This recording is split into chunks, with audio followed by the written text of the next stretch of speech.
Welcome to the Clarity Advisor Show, where you'll learn how to grow your team today. Join Ken Trupke and his guests as they discuss what works and doesn't work to grow your team in today's world. And now, your host, Ken Trupke. Hello, and welcome to the Clarity Advisor Show. Making decisions is a core responsibility for leaders, and good decisions start with good information. And good information requires good data. My guest today, Sarah Abel, is the Chief Operating Officer of TR Data Strategy, a company founded on the idea that data combined with insights and execution can transform all aspects of an organization. TR works with clients ranging from startups to the nation's largest retailers, offering to efficiently bring growth and measured value. Welcome, Sarah Abel. Thank you for having me. I'm excited to be here today. Yeah, it's great. I appreciate you taking some time to talk with us. So Tell us about TR Data Strategy. What is it that you do and who are typical clients? Absolutely. So TR was founded back in 1999 by our founder, and he really was coming out of an incredible experience in retail and had seen how data could really inform better decision-making. And so as he tells it, he had an opportunity that just didn't feel like the right thing and found his way into creating his own company. And we haven't looked back since. So in our time at TR, we've literally never done any marketing for the organization. We've never done BD. All of our work comes from word of mouth. And when we talk about our ideal client, that's a great question. It's also challenging because we love working with entrepreneurs. We work with, still to this day, some of the world's largest retailers and everything in between. So what we really love to do is solve problems, and we love to do that with a data lens. And so that could be everything from a really talented entrepreneur located really anywhere who's got a great idea and doesn't know how to bring a product to market. So we can come alongside them and help them make better choices. It can start there, and it can be everywhere to a really, really large company who says, we have this great opportunity for a merger, and we don't understand how their data and our data can come together to help us grow in the best way. Can you guys help us thrash through and figure that out? Both of those opportunities are so fun for us, and then anything in between also is a good time. So when we talk about our ideal client, we really think about the people. Relationships are one of our core values. So we just like to work with people that are interested in using data to make choices. And, gut is real and people should listen to their intuition. But if we can either confirm or deny or bring a better strategy to the table through numbers, that's where we really shine. And that's what we get excited to do. Okay, I want to kind of lean into each of those different, as I heard them anyway, different scenarios. So with the entrepreneur, what kind of data would be helpful to them, and how do you guys go about then collecting and presenting that data? Absolutely. So oftentimes we have a lot of people in our network that are just incredibly creative. There's a person that we know who I think comes up with a new product idea every single day. I mean, they're just walking down the street, seeing opportunity everywhere they look. And so they might come to us and say, hey, I've got 5 ideas and I don't know, what do you guys think? Is there a market for this? Would people want this? What would they pay for it? What color do they want it to be? Is this brand that I'm building going to resonate with them, with my audience? Any of those scenarios we can come into and use a variety of tools in our toolkit to say, hey, let us go out into the market and figure that out for you and come back to you with a strategy. So I always say we can never get to the table soon enough, especially when it comes to an entrepreneur with an idea. We work a lot in consumer products, but we also work in services. So we've had groups come to us and say, hey, I think that this is a great service I could offer. What do you guys think? Can you help me? We can go out in the market and say, yep, we think there's an opportunity. This is who we think your target market is. This is where they are. These are other things that they like. So if you partner or do other work within this area, we think you can get in front of those right people. And this is how we would, recommend you move forward to launch your service or product. So there's obviously a lot of data available on the internet. Is there also an approach of going out and directly asking people either through phone calls or surveys or something like that? Do you collect data that way as well? Absolutely. And I think the power of the internet in that case cannot be refuted. So we love to do surveys, and the way that surveys have even shifted in my career, when I first started working in data years ago, we did a lot of focus groups and we did a lot of cold calling. That's still certainly in the toolkit, but now we can also go out with we've got some different partnerships worldwide that can either survey specific groups of people, or we can also leverage social media and other online platforms to get a lot of information relatively quickly to help guide those decisions. So it just depends on, what is the question, what's the best way to answer it? And then, of course, we want to be cognizant of budgets and timelines and things like that as well. But I think that we also have had groups come to us and say, hey, we found this data that we could buy. Do you think it's worth it? And so sometimes we even can help people take a look at an opportunity to get information and help them understand, yep, this is something we would trust and base decisions on, or maybe this isn't the best way to get this information. Here's another way that we might think about gathering it. So it just depends, again, on what that best solution is per project. Sure, makes sense. So for like that entrepreneur trying to validate an idea, you're going to go out, gather information through whatever means you collect it, and then synthesize that for them. Over to the large retailer or the two retailers that are ready to get merge in their data. That sounds like a really like a heavy computational type project and data structure type project. It sounds like you guys do that kind of work as well, where you're going to try to combine data sets and make sense of what would, I'm assuming on a large retailer, that's a gazillions of little bits of information about us. And so talk about how that process would work. Sure. And that is where we really lean into. We have an incredibly talented team at TR who understands data and they understand analysis. And so, and we've seen so much, and the world is always changing. So part of our approach in those types of projects is to say, all right, we're probably going to learn something along the way too. Larger companies often will create or build their own internal systems that may or may not like to talk to outside systems. So we love kind of thrashing through those different systems and saying, okay, what are we collecting? What can we trust? Are there things in this scenario that are that we can put together that can help make decisions? So that's where we really lean into more of the technical side of data as well. And, cleaning that up, looking for opportunities, finding gaps, and all of that too gets us to essentially the same end game, which is, hey, and we always approach it as, if we owned the company, what would we do? So, hey, if we owned this company, these are the recommendations that we would make. This is how we would prioritize this. These are decisions that we would make based on what we're seeing. And we can hand that off and help with implementation as far as, a company could want. But it is amazing. We're working with a group right now where I believe we're pulling in 20 different data sources into one data moment for us to be able to pull all that together and say, okay, what can we learn from this? So those projects are really robust, but also really fun because we can so quickly find those gaps or those action items. So it really gives people something to sink their teeth into and utilize. Okay. Well, and you mentioned, people on your team that do this. What are some of the different types of roles on the team? Because it seems like a real variety of things that can be done. Absolutely. I would say the biggest kind of umbrella is just that data analyst role. So someone that feels really, really comfortable with numbers and with information, with databases, and with someone who's a problem solver that can look at a system they've never seen before and kind of go deep enough in to see what they can find. But one of our team members, one of her great lines is, she'll go in as deep as she can, knowing that she can get herself back out. And so as soon as she hits that wall, that's kind of an important boundary for us to say, okay, we've leaned into this as far as we can. Let's make sure we can get ourselves back out again.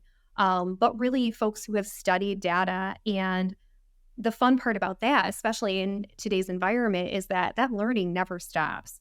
So those team members are constantly on the hunt for new training, opportunities to learn alongside new systems. So it's something that, even though the basics of data remain true, how we can analyze it, how we can look at it, what that looks like is always changing. How we present it, 10 years ago, the way that we would present data information is drastically different than what folks are looking for today. We want more visualization. We want more immediate action steps.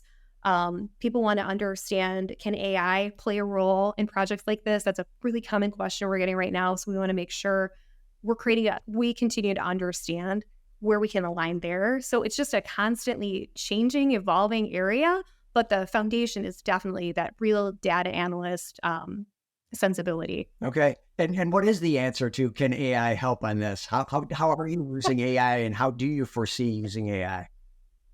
Sure. We've, well, and part of what we do too often, data, of course, touches every part of a business, but marketing specifically is an area that we most often will integrate with, usually on the front end of a project.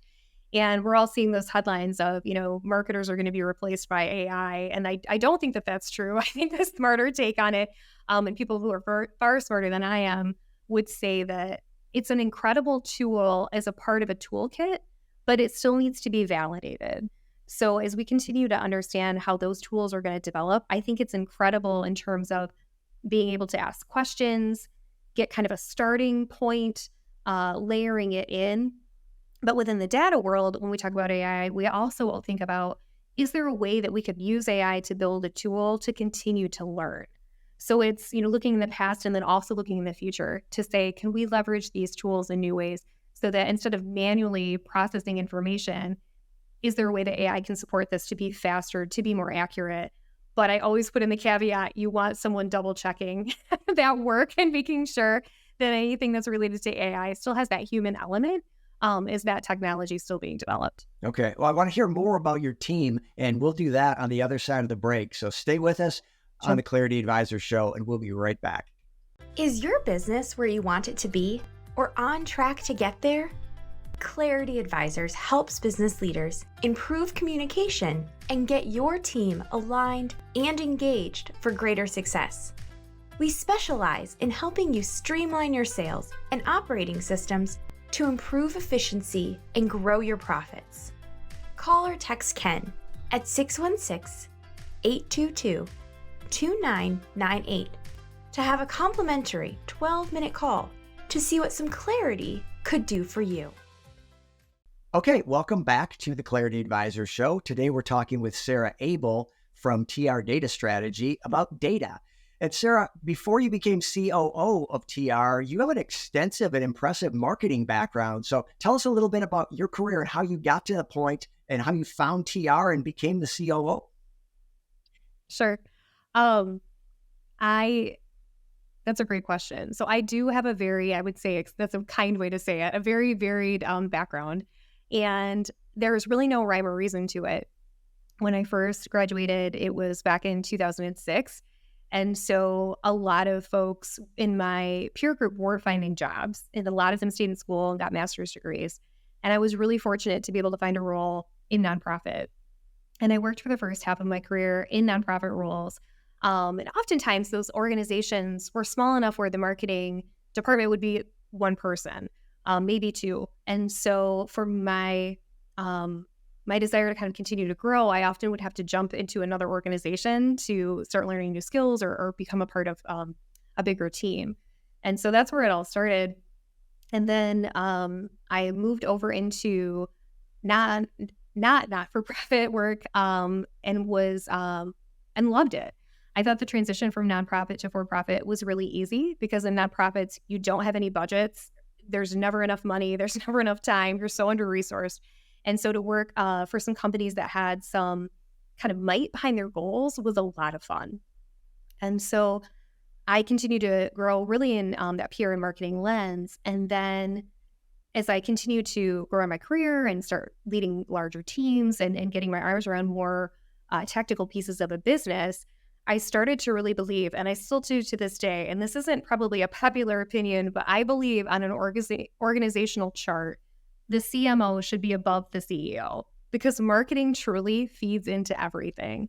And so my perspective in marketing communications got me into a lot of rooms with leadership teams where I was able to leverage strong communication, internal and external, to really drive business value. And so as I continued to learn more about financial obligations of a company, how to help spur healthy company growth, it was really just kind of a natural fit. And so when I got recruited to take on this role, I was really, really delighted. And part of the reason I was so excited to be a part of TR is that marketing inherently is fun. It's creative. People love marketing. People want to be involved in marketing.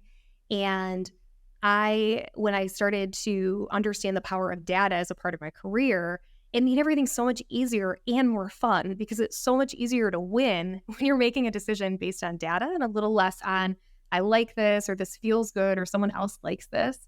And so it has been a really natural transition to be able to come into a company that always relies on data for choices and that understands the importance of communication. Because again, data is worthless if we can't tell people how to use it and how to leverage it.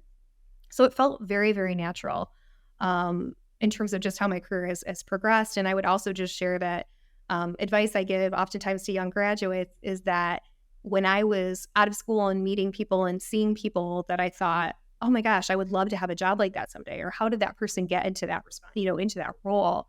So often when I talk to those folks, they'd say, I got a call and I was scared or I was, I was uncomfortable. I got an opportunity that really gave me pause and made me kind of nervous. So I said yes.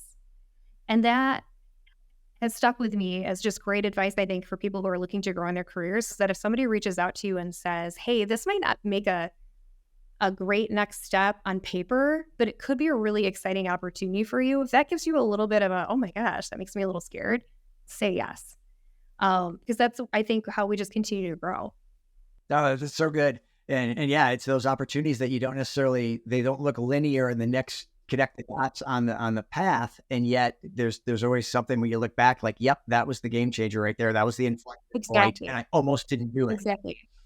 Yeah. Yes. Yeah. Exactly. Well, good. So let's talk about your team now. So how big is it? And are they all in one place or is it a remote workforce? Sure. So we have 8 people in our office and we're hybrid. And then we have a really extended network as a part of the TR family that extends globally. So we've got our core team here, incredibly talented, wonderful group of people based here in West Michigan, but our partners are in Canada, Kenya, California, Texas, Atlanta. I mean, we're everywhere. And so we've got a nice sensibility, I think a global sensibility, even though we're located right here in West Michigan. Okay. So coming in from an individual contributor role for the first part of your career into now a leadership role where you've got responsibility for the operations, what are some things you learned, maybe some mistakes you made along the way, or maybe some mistakes you saw leaders make when you were an individual contributor that you tried to not make? But what are some things that you've learned in your journey? Sure. So many things. And I often share, I really enjoyed, and the front end of my career especially, I really enjoyed kind of being a whirling dervish. And a lot of my roles in the front end of my career, I was often a team of one or have often been given special projects where I could just really run around and get things done. And I wasn't responsible for anybody but myself. And so if things were going really well, I could feel really good. And if they weren't going well, I could blame myself. It was just a very easy way to kind of measure success. And so as I grew in my career and got the opportunity to lead and then build teams, that was really scary.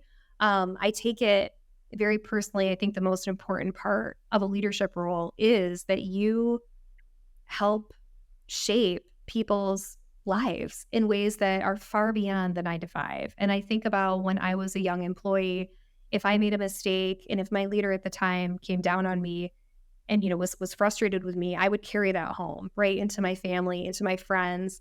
And I feel like it's a big responsibility to have that type of impact on someone. And so I would say part of that to me is the hardest part of leadership. And then I would layer on top of that, the way that you become better at something is that you fail. And when you're in a leadership role and you fail, those failings are going to impact other people potentially. And so when I think about some of my biggest mistakes and then conversely biggest learnings in leadership, they're really tied to those formative moments where there's one particular instance where I was working for ownership at a company, and they asked me to make a decision. I made the decision that was then handed off to my team, so they knew that this was the direction that they were going. They didn't agree. The way that they shared that disagreement was challenging, and then the way that ownership reacted was challenging. And then the way I was asked to deal with it was kind of like the cherry on top of the challenging experience. And I did what I was asked, and I felt terrible about it. And I went home that night and felt terrible about it. And I went into the office the next day and I pulled the team together and I apologized and said, hey, we really need to take I need to, first of all, I need forgiveness. I need to do better. You deserve better than how I behaved yesterday and how this situation was handled. And they were incredibly gracious and wonderful in that moment. But I think about that all the time. Anytime I'm faced with a challenging moment like that, I really do think back to how I felt that day and wanting to never, ever have to make another team member feel like I probably made that team feel in that interaction. And so I carry that with me to this day, but that experience is what got me to it, right? So it's just so hard that I think we ask a lot of ourselves in leadership, but I think also that we should, because it's a really, really a big commitment to lead a team, and to earn that trust and not take advantage of it is so important. But then we're human, so we make mistakes, and so the best thing we can do, right, is learn and move forward. So I have a few of those that I carry with me that definitely guide, those challenging moments. And I'm thankful for them, that I've been able to learn in those spaces too. Yeah. Humility is something that comes with the territory, or it should, right? You learn pretty quickly that you're not perfect. You don't have all the answers. You're going to make mistakes. And if you could learn, in my experience, if you could learn to apologize and be humble before your team, it'll work out. And if you can't, it's not like they didn't know you made a mistake. It's right? You got to let them like, I know that that I made a mistake, and I know, right? Because if you just pretend like, oh, nothing happened. No, that worked out great. Like, you're not fooling anybody, and you're just losing credibility with your team. Yeah. So what are some things that you see? You've been in the workforce, a while now. What is different today about leading teams than maybe when you started in your career, and even just in recent years? Sure. Well, and I love this conversation because I think every generation has incredible gifts, right? And then they also have areas that can be challenging for others to interact with because we just all function differently. And I love the idea of generational dynamics. It's something that I study because I'm so fascinated by what a group's formative years can do to help them think about and help them approach life. And so I will say, I think there has been a shift in drive within talent that's rolling right out of school. So kind of talent on that front end of their careers. This newest generation really wants to be a part of something that matters. And they're willing to sacrifice in ways that I haven't seen before, money or opportunity, to be a part of something that they really care about. They're taking better care of themselves. They're asking for more mental health support. They're asking for real work-life balance. And they're advocating for themselves in ways that I think past generations, just because of the way they were wired, didn't necessarily approach work. So I think it's an incredible opportunity as a leader to lean into that space and let our other generations see that in action and say, hey, it's okay. We can all, we can take better care of ourselves. We can take better care of our families, of each other. The company can still grow and be successful. It's not it's an and. And so I think that just that sensibility in the workplace has been incredible, particularly as it relates to marketing and communications within companies or culture within companies, that you've got this whole new crop of really passionate people ready to dig in the things that they care about. And what that can mean for your company's bottom line, I think is exceptional if it's leveraged thoughtfully, which I think is totally worth it. But it's definitely a different approach, right? They're not clocking in at 9 and leaving at 5 on the dot just to get the paycheck. They need to mean more. And I just think that's really inspiring. I think that's such great insight and good advice for leaders leading today. You've got to really be aware of that, because if you're just oblivious to it and think it's like it used to be, it's just not. And you're not going to connect with your team. And yeah, that's great. So, Sarah, I know you're a learner and always looking to get better yourself so that you can pour into your team. What are things that you're consuming these days, podcasts or books or audiobooks to grow yourself? Sure. One podcast that I always make sure I never miss is Barbara Rappaport, who is a West Michigan-based consultant. Her company, Real Time Perspectives, is incredible. I've worked with Barbara for years. She has incredible content that she shares in a variety of ways, but she's been doing some podcast content that is really dynamic, really digestible. Anything that I hear from her or time I spend with her, I always seem to leave with a really great action item that I can quickly implement. So I love that. Great local resource. And then about this time every year, as we get into October, I always dust off my copy of Traction, the Entrepreneurial Operating System by Gino Wickman, as we get ready to start thinking about strategic planning for all the work that we're doing. I just love to have that fresh in my mind as we continue to think about, making sure our core values are resonating. We've got the right team. I can't say enough about that book. I have literally seen it transform companies. We use it internally here at TR. We use it with our clients and some of our other projects. So I just like to brush that off every year and make sure it's fresh in my memory. So that's on my October reading Okay. list. Yeah, it is. It's such a great framework to cover all aspects of Yes. business. And it's so practical. There's so many great tools in there that Yes. you can just pull out and literally use and fill out the form. And Yep. yeah, and and we'll get that podcast and Traction in the show notes. Sarah, who Great. should reach out to you, and what would be the best way for them to do that? Sure. I'm easy to find on LinkedIn. Always happy to make new connections there, and always love to hear from folks who are doing interesting things. So if you're listening to this and you have a product you're looking to launch, or you work for an organization that maybe needs some data support, and of course, everything in between, would love to connect to see if we could be of any help. Absolutely. Okay. Well, and we'll get those links into the show notes as well. Well, Sarah, this has been fantastic. I appreciate you taking some time to share your insights. You got a great perspective on things. I think data is such an interesting thing, especially right now with AI. It seems to be on everybody's mind. And TR has been doing it for a long time and will continue. And you have so much of history there. So I appreciate you coming on and sharing some of that with us. Absolutely. It's been fun. Thanks so All right, much. you're welcome. And that brings us to the end of another Clarity Advisor show. So thank you so much for joining us. And if you could be so kind as to leave a review on the platform you are watching or listening right now, that I would appreciate that as well. And we'll see you next time on the Clarity Advisor show. Thank you for listening to the Clarity Advisor Show. Clarity Advisors is a speaking, training, and consulting firm specializing in helping you simplify your sales and operating systems to improve efficiency and grow your profits. Connect with Clarity Advisors today to learn more about how they can help you improve communication and get your team aligned and engaged for greater success.